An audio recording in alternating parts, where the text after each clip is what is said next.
Well, it's a few days later, we're back at Tony's house, and I am trying to work on getting things hooked up on the MEEP. I'm getting my butt kicked by the shifter cables right now. It makes no sense.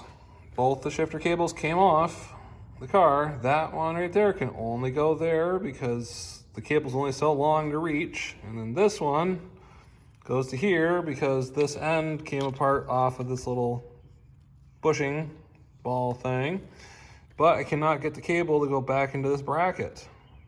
I don't know why.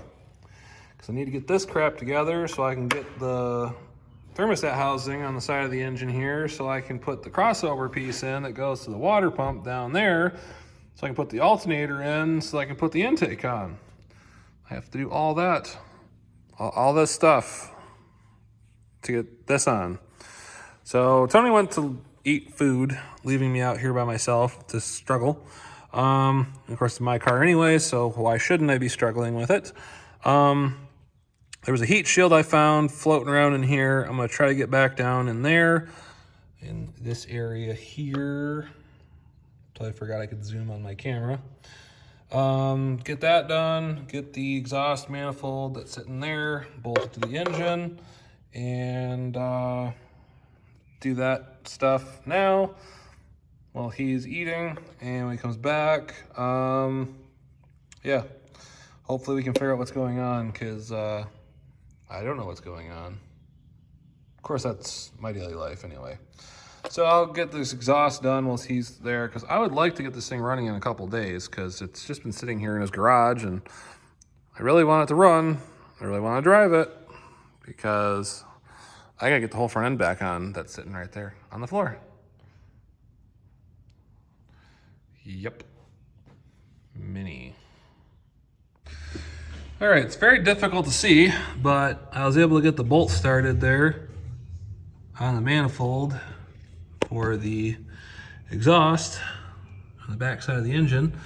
And good news, that heat shield you see underneath the exhaust, I figured out that it went above the starter, because when we started this whole project, that heat shield was down on top of the power steering. So yeah, it fell off a while ago. Let's see how long it stays on before it falls off again, but hopefully it stays on. At worst, I'll just drill a hole through it and use a hose clamp or something to hold it on, because I'd like to keep my temp wire, temp sensor that is now here, and the oil, which is tucked under there.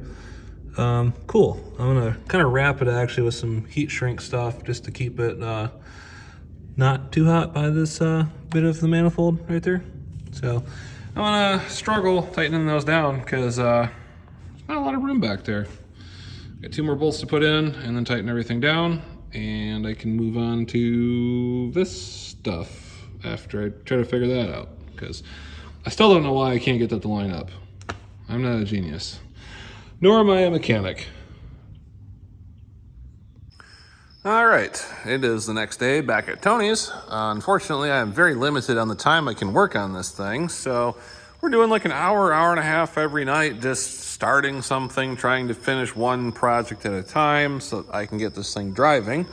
Before I left last night, I got the water pump on here. This coolant line, I gotta figure out where the heck it goes, because I don't know where it goes. Feels like it should go over here, but it doesn't really fit underneath everything either, so we'll figure that one out. There's a really pissed off bumblebee in here, though. Right there. I'm gonna stay away from him. He's having a bad day. Went to the auto parts store, got a couple things for the car, got spark plugs for it, went to get transmission fluid, well, fluid for the manual transmission, and they gave me automatic transmission fluid, which is definitely not what I need. So I had to lift the car up so I can see underneath it, because I could crawl underneath, but I'm being lazy today. You know, it's on a hoist, so let's just use that. Got an oil filter for it. I got that PCV valve that we noticed was busted yesterday. Still need to extract that nut or that bolt that snapped off there later when Tony gets here, but going to try to knock some things out here tonight. So first order of business, lift the car up. Well, it couldn't be a project of mine without getting screwed up somehow. The AC pump we tried to put back on is locked up now, so I'm going to try to go unlock it at work tomorrow. I can't put the intake on because the intake manifold gaskets they gave us were wrong, or gave me were wrong. They're supposed to be rubbery looking ones like these guys, and they gave me ones for the supercharged engine, which this is definitely not supercharged. So now I'm just changing spark plugs real quick, and I'm going to put the coil on, or coil pack on, and the wires in. I got the PCV valve in there, so yeah. Coolant line hooked up and ran. I can't do any of this garbage until the intake is on. So hopefully tomorrow I can get intake gaskets so I can throw that crap together and then wait till I can afford to get the AC delete pulley, because that's still cheaper than putting another AC compressor on. Don't you love cars? Yep, gotta love cars. The spark plugs I got are the wrong ones for the car. These ones that came out are not bad, so I'm just gonna clean them up and put them back in the engine, because I'm sick of this right now. I just want this damn car to drive, and I'm sick and tired of running around in circles to the parts store. Why? At least it's still good. All right, the next day, the correct intake gaskets for the MEEP, and a mess I left at Tony's house. Let's get this intake on the car today so that we can finish hooking up the cooling system, hooking up the fuel rail, put the computer back where it goes, and some other garbage over here. Still do not have the air conditioning pump unseized yet. I might have forgot to work on it today. So that'll be a project for tomorrow morning. Hopefully I can get that broke free so it spins so I can get the accessory drive together. Otherwise, we're gonna be waiting for a little while till we get an AC delete set up for this thing. I suppose I could start it, but I really don't want to run the risk of frying the engine because I didn't run it, or I ran it without an accessory belt on. So probably just gonna wait till we get this situation figured out. Might go to a junkyard on Saturday to see if I can find an AC pump, because it's like 4 bolts to take it off, and you can do it. And the car's like up here in front of my face, so yeah. The junkyard I'm going to has cars stacked on top of cars. That's why it's up in the air. So, yeah, let's get the intake gaskets. They're blue this time. My intake is over here. So we'll get those nasty red ones out of there. We'll get this intake cleaned up slightly before it goes back in the car, because it's got our throttle body on it. And then I can start plugging wires in. All right, got the new intake gaskets in. You can kind of see why we needed new ones, because these stick up nicely above. And here's the intake that came on the replacement engine, and you can see they are pretty much squished flush and useless to me. Kind of like I am to my parents. But yeah, we'll get this on and start plugging things together. Kind of getting excited. Can't wait to get this car going again. I really miss driving it. All right, if I was smart and had my tripod, I could have, set it up in this area and you could have seen me put this on. But we got the intake on. I had to pull this sensor through the intake. There's this wire for the alternator. I think it goes through here somewhere. But I can still fish it through if I need to in this area here. I had to pull the dipstick out in order to get that stuff all in there. I have no idea where this goes, but we'll find that out later. But I'm gonna grab a rag, wipe all these ports out for the injector rail, and get that from there back to here, bolt it on, pull a little bit of grease on those O-rings, if I can find some, because I'm not even in my garage. So hopefully Tony's got some grease I can put on there, and we can get that bolted on. If I remember, I will show you me setting it in here. So more soon. All right, well, I put some injector lube on the O-rings, so we're gonna struggle getting them lined up here. There we go. Actually, it's clipped right in nicely. So that's there. Now I get to chase all these wires down, plug everything in. Fun. All right, I got a little excited plugging things in, but we got the fuel rail connected to, well, fuel line connected to the rail. We got the harness here plugged into the coil pack. This vacuum line hooked in that goes underneath the battery box up into there. I actually got the clutch linkage hooked up, which we got to bleed that. I believe this wire is for the air conditioning pump, which is still off the car. I'll just zip tie this out of the way up here, so that's not rubbing on things for the alternator.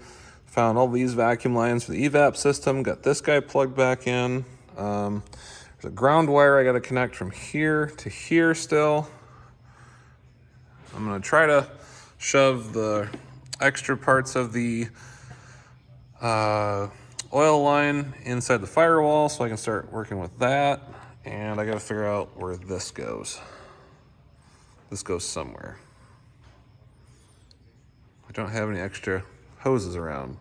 Maybe this goes to the intake, boot, box setup somewhere. We'll figure that one out, because I don't remember that being on the old motor. Guess I'm gonna have to go to the video of me taking it apart to look at that. And in case you're wondering, this is a replacement coil pack because the original one on the car is burned on cylinder number 3. See, 3, burned. That's just our spare parts pile. Slowly but surely, knocking things off the list. Well, good progress was made tonight. We have all this crap connected again, except for the AC wire, which we're never gonna use again. So I'll just probably zip tie it up out of the way so it's not getting sucked in by things. Gotta bring the radiator here so I can put that in. We're gonna bleed the clutch next time I'm over. Put the CV shafts in, put the inner and outer tie rods in, try to fix the speed sensors on all 4 corners, and do some wiring while I'm waiting on parts. But slowly coming together, one day at a time, just knocking little things off the list. And I need to do the oil change on it, which this is the new filter. So I'll just set that right there, just in case we have to move the car. All right, we're back at Tony's house. I seem to have gotten my head all dirty somehow, putting the Mini on the lift without Tony's help. It's kind of sideways, but I did check it. It's not gonna fall down. We have the last piece that we needed to start this car, the air conditioning pump. I tried to buy the AC delete pulley and bracket online, and my money got refunded because they didn't have any. And I wasn't spending $300 on another air conditioning pump because all this stuff is deleted, taken out of the car. I'm not running air. So checked around on Facebook Marketplace the other day and lucked out. There was a guy about 15 minutes from my house that had an air conditioning pump from a S model, which looks like the same pump as the standard car here. So I can get the air conditioning pump in tonight, get the accessory drive on, and get the radiator in. The saddle that I have is actually cracked, but it at least gets me in place where I can start the car after Tony gives me a hand bleeding the clutch, because we need to do that. After that, I need to hunt down some fluid for the transmission, install the new ball joints, throw the CV shafts back in, and inner and outer tie rods, and this will be able to be driven. So let's get down to it. I did buy some water. We're just gonna run straight water in the car for right now until we make sure there's no leaks, as the engine had a different color coolant than I had been running in the car.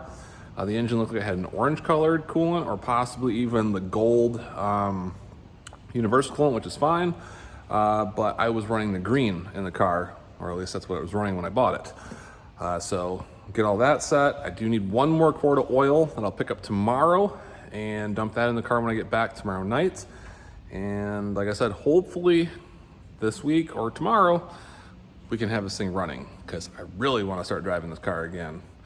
Not just because it's the MEEP and, you know, I killed it, so I have to, you know, resurrect it and make it good again, but it's because it gets way better gas mileage than the van. 28 miles to the gallon out of the car, when it's running right versus the 15 out of the van. That's a big number. So let's get the stuff on the car here. All right, good news. AC pump is on. Not sure if I should plug off the back of the pump here where the AC lines went in. I believe it's just to run the pump, you know, to make sure it doesn't seize up. The pulley at least spins, unlike the other one, which was completely locked up.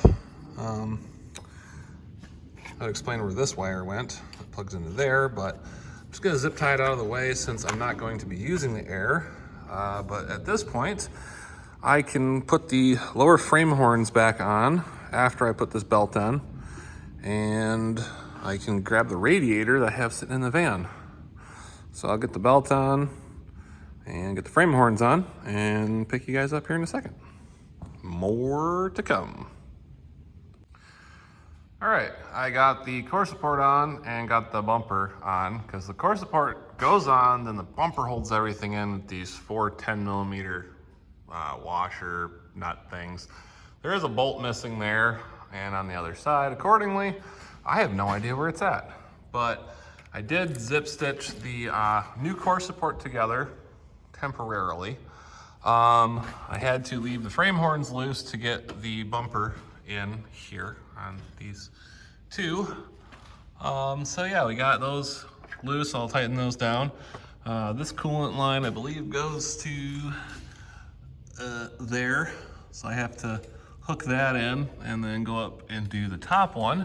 And then I can add fluid. The only issue is I have to bleed the clutch from here, and Tony's not here yet, so hopefully I can get some more stuff done before he shows up. Otherwise, I'm gonna try to bleed the clutch tomorrow. I also have to hunt down the power wire to the cooling fan, which is mounted to the back side of the radiator. All right, well, unfortunately, I'm at a little bit of a standstill right now. I only got it to take this much water into the filler neck thing here because obviously the water pump isn't spinning, so it can't suck water into the engine, so I can, you know, fill this in correctly. Unfortunately, Tony is still not here working, so I am going to meander about around the car, taking care of little things. Maybe I'll try to get the wires run inside the cabin. I've shoved this hollow tube through there to the firewall so I can feed some wires in from the alternator, which I just successfully have blocked, putting the core support back on, so I could figure out my voltage. But I might be able to get to it still. Kind of buried in there. But yeah, I got some ball joints on their way for the car. I gotta do the lower ball joints, inner and outer tie rods, slam the CV shafts back in, and get some, fluid for the transmission. Unfortunately, it is low. I don't have the fluid here, and I'm having a hard time finding it anywhere other than the dealer. So, yeah, it's $53 a liter. 2 liters worth of fluid go in the transmission. I'm gonna keep looking online for some OEM fluid that I can get for the car and not pay $53 a quart or a liter. That is expensive. Well, we're back at Tony's house. Hopefully for the second to last time we're gonna need to be here to work on the MEEP. I finally got the ball joints the other day, which they're on the cart over there. But instead of being an idiot and rerunning the used CV shafts that I had that were ripped and leaking grease everywhere, I ordered some new ones. Those came in today, so I'm gonna try to put those in along with the lower ball joints and the tie rods. It's an inner and outer tie rod kit, so hopefully I can get that done tonight. And then tomorrow night, Tony can be here, help me bleed the clutch, and we can hopefully start the MEEP. Because it's been a long time coming that this thing has been broke down due to my stupidity, and I really want to drive it again. So I'm gonna start working by taking the tire off. Do that, split the ball joint apart from the knuckle, put the new bolts in, slip that CV shaft in, and do the tie rod ends. So pick you guys up here in a second. Well, I'm back at Tony's house. It is the next day. Got my butt kicked, to say the very least, by the Mini. Nothing's really done. It took me over 2 hours just to get the 2 ball joints out, the passenger side inner and outer tie rod switched out, and attempting to put the passenger side CV shaft in. I haven't even put the ball joints in yet, the lower ball joints, because of this. Brand new CV shaft, and it did not come with this bracket here, which bolts it to the engine. But this bracket has a snap ring in here, if I can get my phone to focus, in this general area up here. You can see it. Taking the snap ring out was no big deal on the old one, since this part of the shaft here is narrower. And I got it off the old shaft and I went to put it on here. And unfortunately, Tony did not have the right size convertible snap ring pliers, so I had to grab one of my snap-on sets from work. And I just got that back in there. That took all of 30 seconds to do. So now I can go ahead and put this CV shaft in the car and put the lower ball joint on so that I can put this hub all back together because it's all floppy. So get that all together, and this side will be done after I, obviously put the CV shaft in, plug that in and do that. Then I can go to the driver's side, struggle getting the inner and outer tie rods done on here, and then do the lower ball joint on this one, and throw the driver's side CV shaft in and nut. And then I can lower the car down, and hopefully Tony's here in the next hour or so, and we can bleed the clutch, which luckily is just right there. So yes, just want to get this thing started. It may not look like much to you all, but this car is so much fun to drive. Looks like crap, but you know what? It does the job.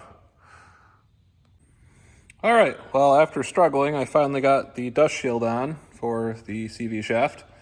So yeah, that's on.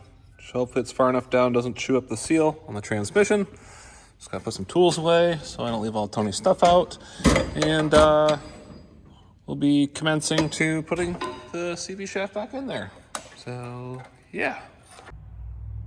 Well, it is officially a few days later, once again, because we had the wrong CV shafts for the car. Turns out there is a difference between the turbo automatic CV shaft, the automatic CV shaft, the supercharged manual CV shaft, and the naturally aspirated manual transmission like I have. So we were accidentally given supercharged ones, which were thicker, but the shank that goes into the transmission was shorter, same spline count, it just wouldn't lock in place. And I literally just walked in the door, slapped the driver's side one in, and it's locked in place now. So I'm gonna tighten this, I gotta put the ball joint, or the ball joint's right there, tighten that up to the spindle, tighten the nut down, put the passenger side together, and Tony should be home. So hopefully in this video, or tonight anyway, we can get this thing started. I just gotta bleed the clutch. I've never done that before, so some of you guys are probably yelling at me that's easy. I've never done it, Tony has, so we're gonna try to figure this out and hopefully start the car. All right, well that's it for tonight. I got the Mini back on its feet, got the CV axles in. The bracket was a little hard to get tightened up on the passenger side that bolts to the motor. There's 3 bolts there.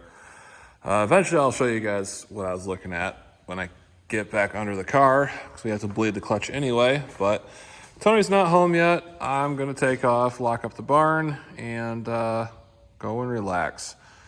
And hopefully the next time I'm here, you guys will see us trying to start the car and bleeding the clutch, putting the front end back on, and taking it for a test drive. So thanks for watching, and we'll see you on the next episode of Hubert's Projects on Will the MEEP Ever Run Again?